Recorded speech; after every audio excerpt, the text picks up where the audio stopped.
En plus de l'atmosphère, la ceinture de Van Allen, une couche causée par le champ magnétique de la Terre, sert également de bouclier contre le rayonnement nuisible qui menace notre planète.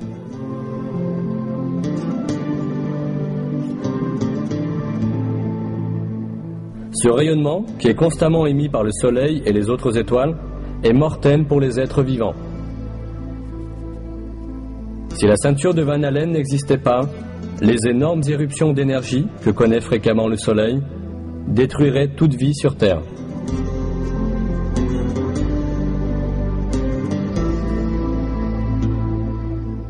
On a calculé que l'énergie transmise dans une seule de ces éruptions, détectée il y a quelques années, équivalait à 100 milliards de bombes atomiques, comme celle qui a été lancée sur Hiroshima.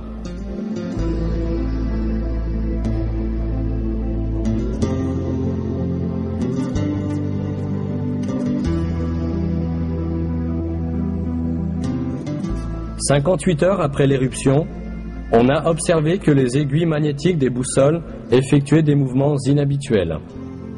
Et à 250 km au-dessus de l'atmosphère terrestre, la température s'est brusquement élevée à 2500 degrés Celsius.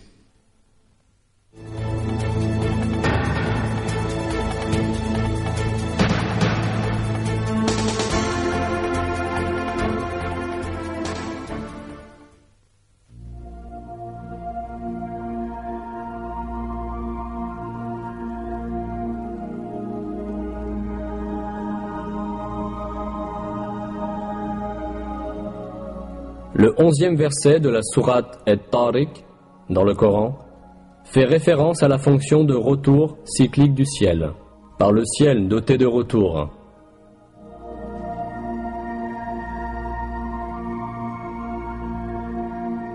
Le mot employé dans le verset exprime la notion de cycle, de renvoi et de retour. Comme on le sait, l'atmosphère qui entoure la Terre est constituée de nombreuses couches. Chacune de ces couches joue un rôle important au profit de la vie. La recherche a révélé que ces couches ont pour fonction de renvoyer dans l'espace, ou vers la Terre, les matériaux ou les rayons auxquels ils sont exposés.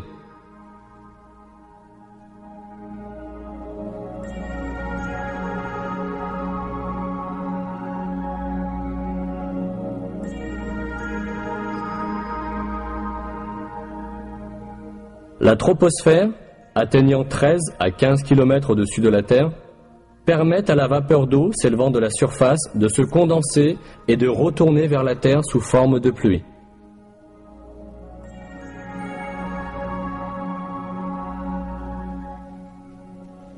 La couche d'ozone, à une altitude de 25 km, reflète le rayonnement nuisible et la lumière ultraviolette venant de l'espace, et les renvoie dans l'espace.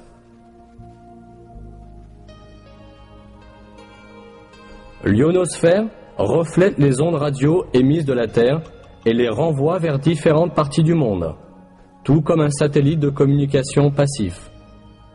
C'est ce qui permet la communication sans fil et l'émission radiophonique et télévisée sur de longues distances.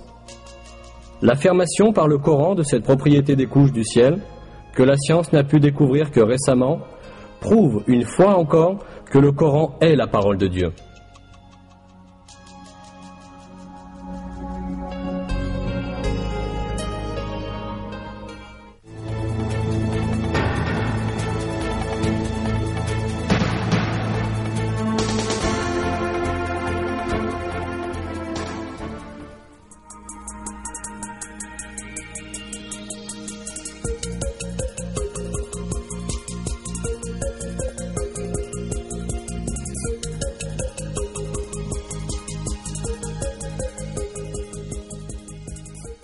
L'un des faits concernant l'univers révélé dans les versets du Coran est que le ciel est fait de 7 couches. C'est lui qui a créé pour vous tout ce qui est sur la terre. Puis il tourna sa volonté vers le ciel et l'agença en 7 cieux. Il connaît parfaitement toutes choses. Puis il tourna sa volonté vers le ciel qui était alors fumé. En 2 jours, il les détermina en 7 cieux et révéla à chaque ciel sa fonction.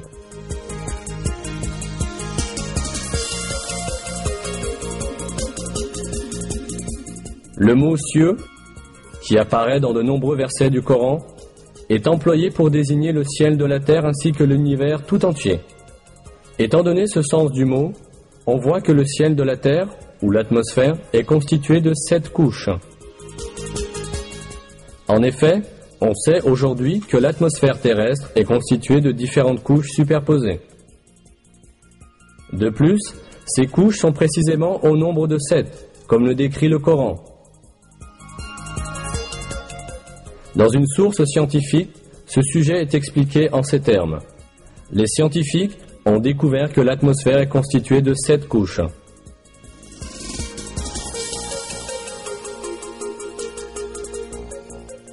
C'est un grand miracle que ces faits, qui n'auraient absolument pas pu être découverts sans la technologie du XXe siècle, aient été explicitement énoncés dans le Coran voici 1400 ans.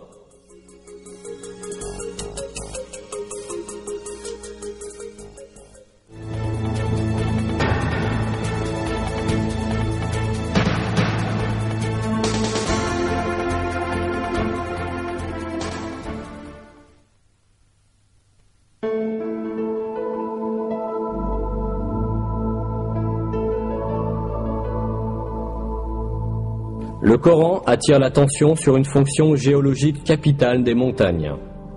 Et nous avons placé dans la terre des montagnes fermes, afin qu'elles ne s'ébranlent pas avec eux.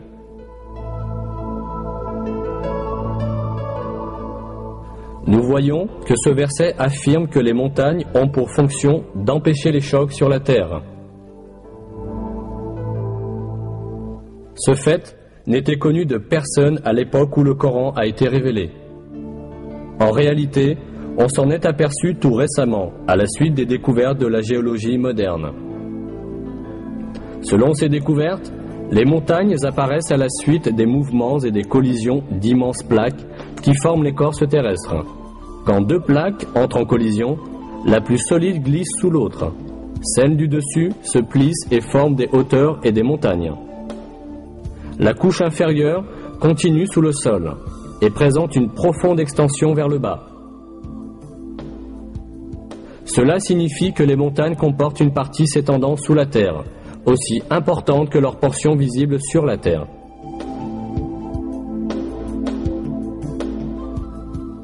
Dans un texte scientifique, la structure des montagnes est décrite comme suit.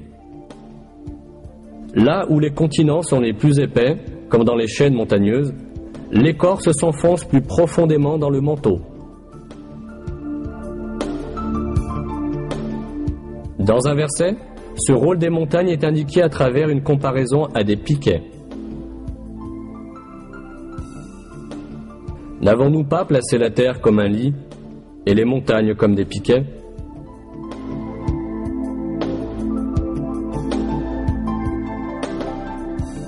Autrement dit, les montagnes fixent l'écorce terrestre en s'étendant au-dessus et au-dessous de la surface de la Terre, au point de conjonction de ces plaques. De cette façon, elles maintiennent l'écorce terrestre et l'empêchent de dériver sur la couche de magma ou parmi ces plaques. En résumé, on peut comparer les montagnes à des clous qui maintiennent ensemble des morceaux de bois. Ce rôle vital des montagnes, découvert par la géologie et la recherche sismique moderne, a été révélé dans le Coran voici des siècles, comme un exemple de la sagesse infinie de la création divine.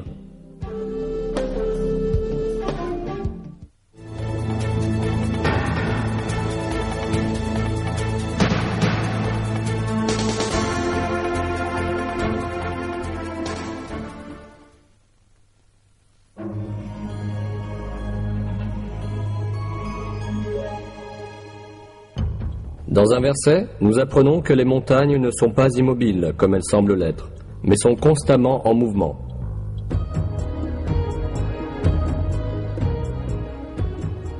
Et tu verras les montagnes que tu croyais figées passer comme des nuages. Telle est l'œuvre de Dieu qui a réalisé toutes choses à la perfection. Il est parfaitement informé de ce que vous faites. Ce déplacement des montagnes est causé par le mouvement de l'écorce terrestre sur laquelle elles sont situées. L'écorce terrestre flotte en quelque sorte sur le manteau, qui est plus dense.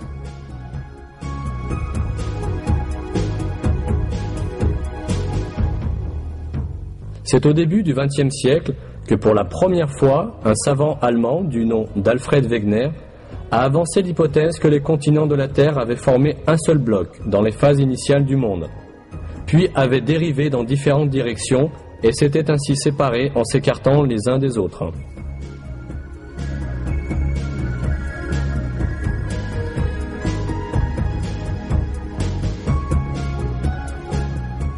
Ce n'est que dans les années 1980, 50 ans après la mort de Wegener, que les géologues ont compris qu'il avait raison.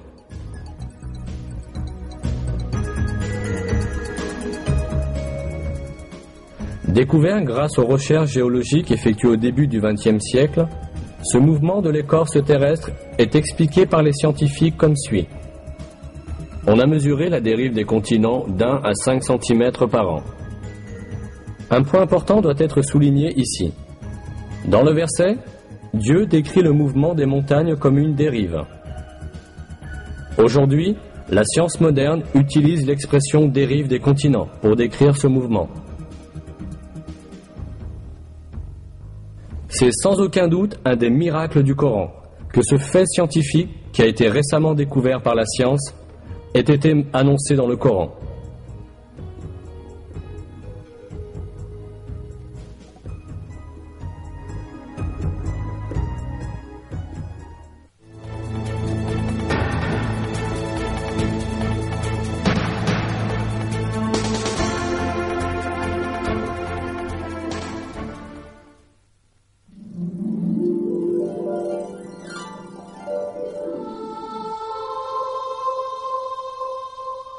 Le fer est un des éléments soulignés dans le Coran. Dans la sourate El-Hadid, c'est-à-dire le fer, nous apprenons: Et nous avons fait descendre le fer, dans lequel se trouve une force redoutable, et des avantages pour les hommes. On pourrait comprendre l'emploi du mot « fait descendre » à propos du fer dans un sens métaphorique, c'est-à-dire qu'il a été mis au service des hommes. Mais si nous prenons en compte le sens littéral du mot, celui de faire descendre physiquement du ciel, nous nous apercevons que ce verset implique un miracle scientifique très significatif. En effet, les découvertes astronomiques modernes ont révélé que le fer qui se trouve dans notre monde provient des étoiles géantes des confins de l'espace.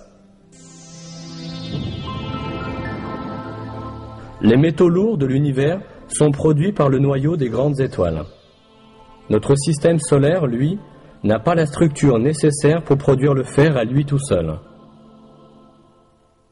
Le fer ne peut être produit que dans des étoiles beaucoup plus grandes que le Soleil, où la température atteint plusieurs centaines de millions de degrés.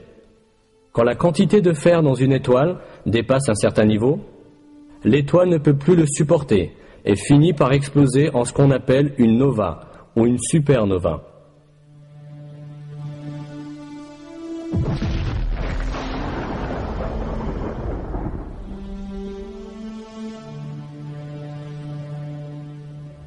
À la suite de cette explosion, des météores contenant du fer sont éparpillés dans l'univers et se déplacent dans le vide, jusqu'à ce qu'ils soient attirés par la force gravitationnelle d'un corps céleste.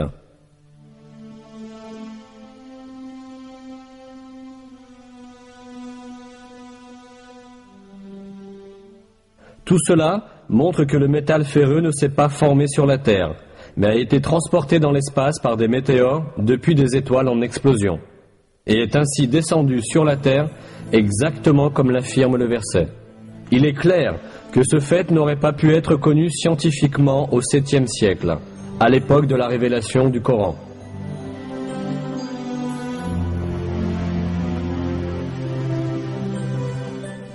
Et nous avons fait descendre le fer, dans lequel se trouve une force redoutable et des avantages pour les hommes.